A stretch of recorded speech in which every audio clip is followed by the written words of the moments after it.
Kalian nggak salah lihat, iklan parfum Dior tersebut dengan sangat gamblang dan jelas menyebut Indonesia. Lebih tepatnya, Indonesian Patchouli. I'm Patchouli and Sauvage Eau de Parfum. Born in the wild. Crafted by Dior. Ada yang tahu patchouli oil atau minyak nilam? Atau mungkin ada yang sudah familiar dengan tanaman nilam? Tanpa banyak basa-basi, langsung saja kita bahas, ini dia, nilam. Nilam Indonesia menjadi primadona di industri parfum global. Tetapi sayangnya, selain menjadi komoditas yang istimewa, nilam sekaligus menjadi ironi bagi bangsa Indonesia. Pertama, kita bahas yang istimewanya dulu.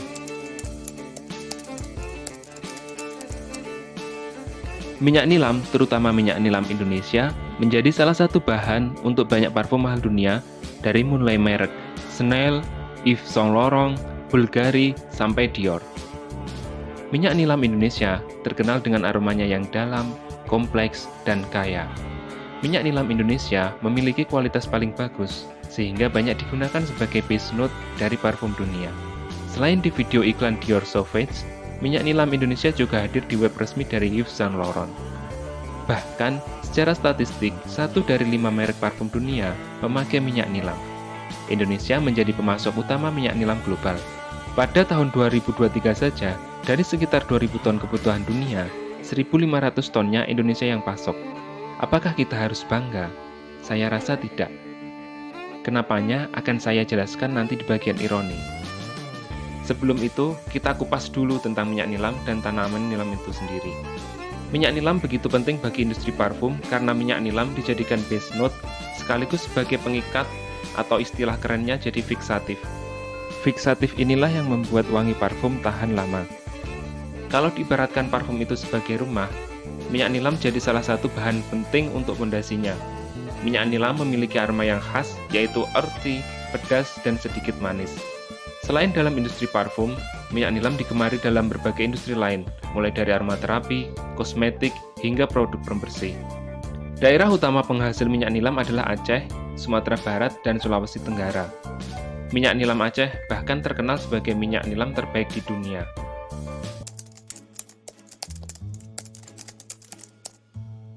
Minyak nilam diproduksi dari tanaman nilam, dan komoditas ini sudah dibudidayakan bahkan diperdagangkan sejak zaman kolonial Belanda di Indonesia.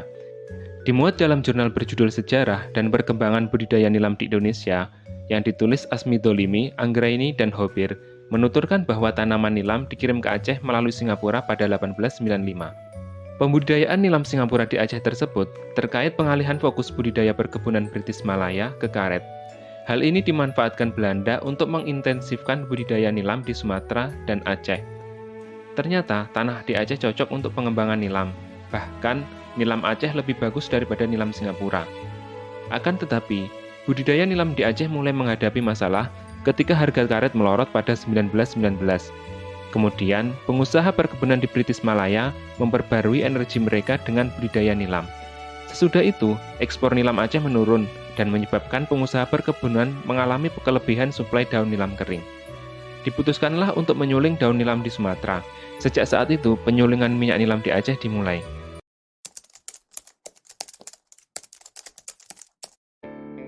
Beberapa jenis nilam yang banyak dikembangkan di Indonesia diantaranya varietas Tapak Tuan, varietas Sidikalang, varietas Luxmawe, dan varietas Patchoulina 1 dan 2. Nilam, atau dalam bahasa latinnya, Cocostemon Caprinband, adalah suatu semak tropis penghasil sejenis minyak atsiri, yang dinamakan sama yaitu minyak nilam, atau dalam bahasa internasionalnya patchouli oil. Mungkin teman-teman masih asing dengan kata minyak atsiri. Minyak atsiri atau orang lebih sering menyebutnya dengan essential oil, adalah senyawa berharga yang diekstrak atau diambil pada umumnya dengan proses penyulingan atau distilasi. Minyak atsiri ini mudah menguap, sekaligus mempunyai wangi atau aroma yang khas. Sebenarnya, minyak atsiri merupakan salah satu bentuk pertahanan diri tanaman terhadap hama pengganggu, seperti serangga atau hewan kecil lainnya, serta penyakit. Minyak atsiri inilah yang menjadi bahan utama dari parfum. Satu jenis parfum terdiri dari banyak minyak atsiri. Formulasi racikan berbagai macam minyak atsiri inilah yang bisa menghasilkan parfum dengan aroma yang sangat disukai dan begitu khas. Disebut minyak karena jelas senyawa ini tidak larut dalam air. Kembali lagi ke tanaman nilam. Tumbuhan nilam berupa semak yang bisa mencapai 1 meter. Tumbuhan ini menyukai suasana teduh, hangat, dan lembab. Mudah layu jika terkena sinar matahari langsung atau kekurangan air. Perbanyakannya biasanya dilakukan secara vegetatif.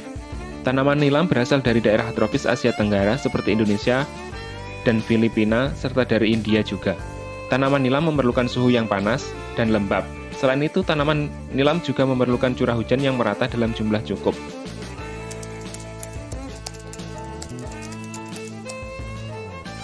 Nilam dapat tumbuh hingga setinggi 2-3 kaki atau sekitar 60-90 cm jika umurnya sudah lebih dari 6 bulan. Kandungan minyak atsiri nilam adalah patchouli alkohol. Patchouli alkohol inilah yang menjadi standarisasi utama atau penentu kualitas dari minyak nilam. Bagian yang banyak diproses untuk menghasilkan minyak nilam adalah bagian daun nilam.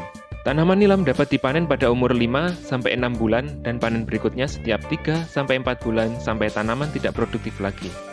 Panen dilakukan pada pagi hari atau sore hari. Daun nilam dikeringkan terlebih dahulu sebelum diolah. Tanaman nilam dipotong-potong sampai ukuran kecil. Pemotongan atau pencacahan ini bertujuan untuk mempercepat proses pengeringan. Pengeringan dapat dilakukan dengan cara dijemur di bawah sinar matahari atau menggunakan oven. Pengeringan di bawah sinar matahari dilakukan selama 7-10 hari. Daun nilam dianggap kering jika kadar airnya mencapai 10-12%. Penyulingan merupakan proses utama untuk mendapatkan minyak nilam. Daun nilam kering disuling untuk memisahkan minyak nilam dari daunnya. Penyulingan minyak nilam dapat dilakukan dengan cara tradisional atau modern. Penyulingan tradisional dilakukan dengan menggunakan alat penyuling sederhana yang terbuat dari tanah liat. Proses penyulingan tradisional berlangsung selama 8-12 jam. Sedangkan penyulingan modern dilakukan dengan menggunakan alat penyuling modern yang biasanya terbuat dari stainless steel. Proses penyulingan modern berlangsung selama 4-6 jam saja. Minyak nilam yang dihasilkan dari penyulingan masih tercampur dengan air. Campuran tersebut kemudian dipisahkan dengan menggunakan alat pemisah minyak air.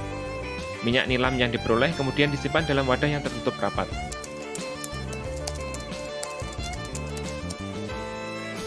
Minyak nilam diketahui penggunaan pertamanya itu di India Selatan untuk pengobatan, pengusir serangga, sekaligus sebagai teh herbal. Ratusan tahun kemudian, minyak nilam ini berhasil ditemukan di Timur Tengah melalui perdagangan. Tidak lama setelah itu, minyak nilam segera menjadi salah satu primadona dan fragrance atau wewangian favorit di Eropa. Bahkan minyak nilam menjadi komoditas berharga di Mesir kuno. Tutankhamun memiliki puluhan galon dari minyak nilam yang terkubur bersamanya di makamnya. Dan bahkan dalam sejarah penggunaannya, minyak nilam pernah digunakan untuk menutupi bau pembusukan orang yang meninggal pada abad 17-19. Pada awal tahun 1800-an, bahan ini digunakan untuk mengusir serangga saat mengangkut pakaian dari Asia ke seluruh dunia. Aromanya bahkan dijadikan sebagai tanda keaslian atau originalitas kain asli Timur, seperti sutra pada masa itu. Inilah yang menyebabkan pada saat itu minyak nilam diasosiasikan dengan fashion kelas atas. Nilam sangat bernilai pada saat itu sehingga para pedagang menukar 1 pon nilam dengan 1 pon emas. Puncaknya pada tahun 1960-an dan 70-an, nilam mencapai top peak popularitasnya. Beberapa orang bahkan menyebutnya sebagai aroma tahun 60-an.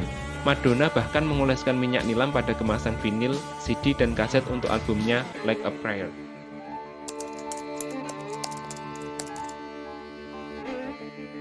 Indonesia merupakan rumah bagi 40 dari 99 minyak atsiri di dunia. Ya, salah satunya nilam ini.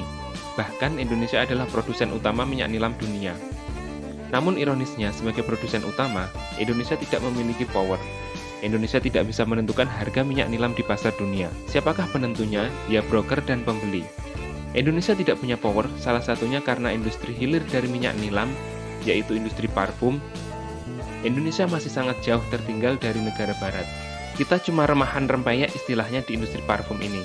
Kita cuma punya bahan bakunya saja, tidak berkuasa atas bahan jadinya. Bahkan dari data nilai impor kita terhadap minyak atsiri dan wewangian, hampir 2 kali dari nilai ekspor kita. Karena apa? Ya karena yang datang ke sini adalah produk jadi, sedangkan kita cuma ekspor bahan mentah. Sebagai contohnya, minyak nilam saat ini dihargai 850-900 ribu per kilo. Bandingkan dengan parfum Sauvage dari Dior tadi, yang harganya per 100 ml saja di angka 2 jutaan. Kalau dibiarkan seperti ini terus, dari minyak nilam saja kita bakal kehilangan potensi pendapatan 80 triliun dalam 1 tahun. Ini cuma minyak nilam saja, belum minyak atsiri lain, belum komoditas lain seperti coklat, karet, kopi, dan kelapa. Kabar baiknya, saat ini brand-brand lokal parfum mulai naik daun. Dan yang lebih menggembirakan lagi, brand-brand ini mengeluarkan produk yang benar-benar berkualitas. Tidak hanya bermodal local pride saja. Brand-brand seperti HMNS, Carl & Clear, Sense+, bahkan penjualannya luar biasa di online marketplace. Semoga brand-brand ini kedepannya bisa mengambil hati masyarakat Indonesia, terutama masyarakat dunia. Karena dengan banyaknya brand-brand yang mengolah bahan minyak mentah, yaitu minyak atsiri, jadi parfum, maka wangi cuan dari industri parfum ini bakal lebih banyak dinikmati oleh orang-orang Indonesia. Dan yang lebih penting lagi, kita bisa ikut ambil bagian menjadi price maker, bukan lagi menjadi price taker.